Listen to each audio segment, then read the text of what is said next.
Hi everybody, today I'm going to walk you through a tutorial of Edpuzzle.com. If you've never used Edpuzzle, it is one of my favorite websites in EdTech because it allows us to use video more effectively in our rooms. A lot of times we would play video for the entire class and we'd get some kids that completely checked out. With Edpuzzle, it takes that away. It also allows you to watch how many students are actually viewing the entire video, and you can keep a track of that. It also prevents skipping, which is a huge plus. So I really like Edpuzzle, and I hope you do too.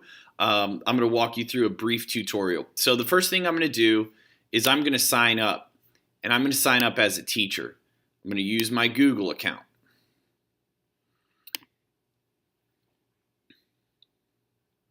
And this already has me logged in as a teacher, but I believe the first time you log in, it will ask you a couple questions about what you teach and what types of stuff you like.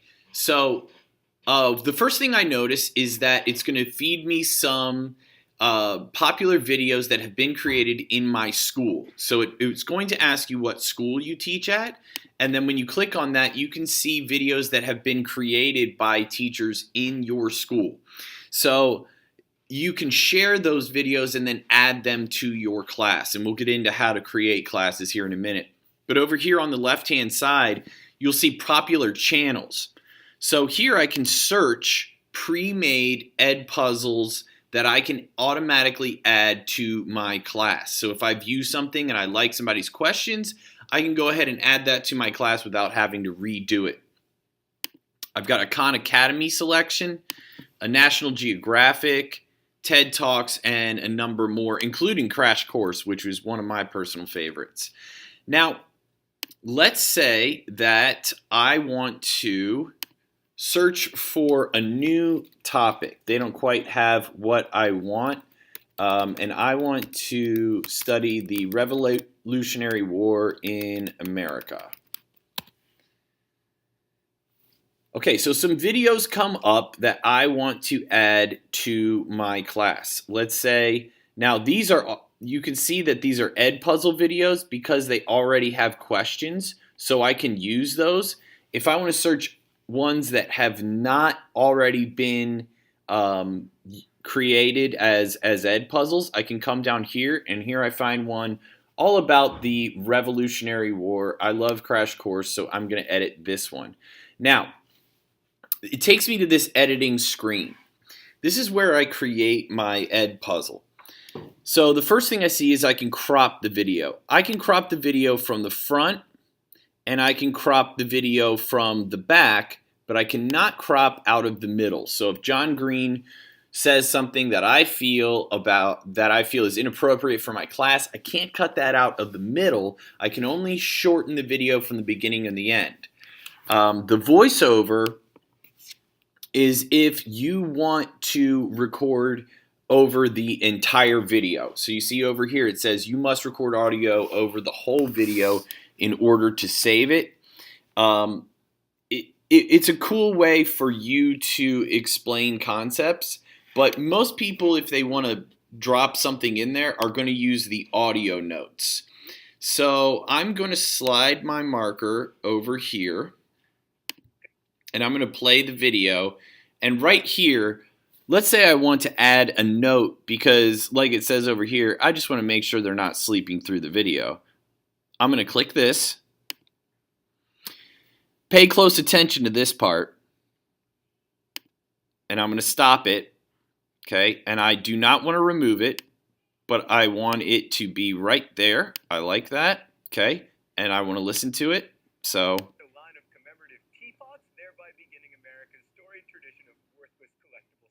and I see that there's a new note here. And I can click on that and I would be able to hear it. Pay close attention to this part. Okay, so students can then listen to your audio notes and what you want. But the best feature of Edpuzzle by far is the quizzes feature. So I'm going to make a new question, and I'm going to put it right here. I'm going to click on this, and it's going to give me some options. I have an open-ended question, I have a multiple choice question, or I have a discussion question or a comment. Now, be careful with the comment features or the discussion features. Your other kids that are watching the video, if they're in that class, they can see each other's comments. So I like to stick to the open-ended or the multiple choice. One huge advantage of the multiple choice, obviously, being that Edpuzzle will grade that for you. So if you want to just make sure that they're watching the video, kind of do some, some questions that are check for understanding, then you can go with the multiple choice questions. So let's say I'm all finished and I'm ready to share my Edpuzzle video with my class. I'm going to click Finish. And it's going to say that I want to assign it to a class. It automatically gives me period one class, but I'm going to add a new class. Now, one huge feature is right here. Prevent skipping.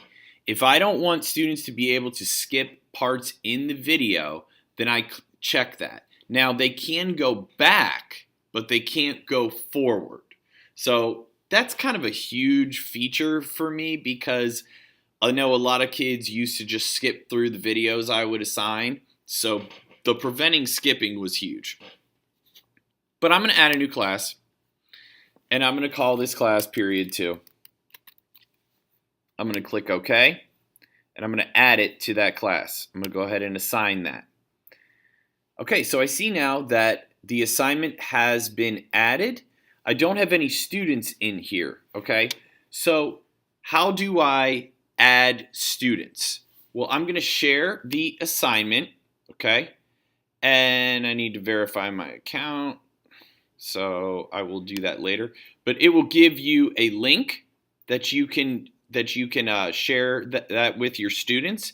You can also come up with a code for your students to in order to get them into your class. Once you get them into your class and everybody's joined with a code, you're going to click on Gradebook, and then you will be able to see your students here, and you'll be able to see how much of the video they watched, and if you assigned questions, you'll be able to see the answers to those questions and do some quick grading.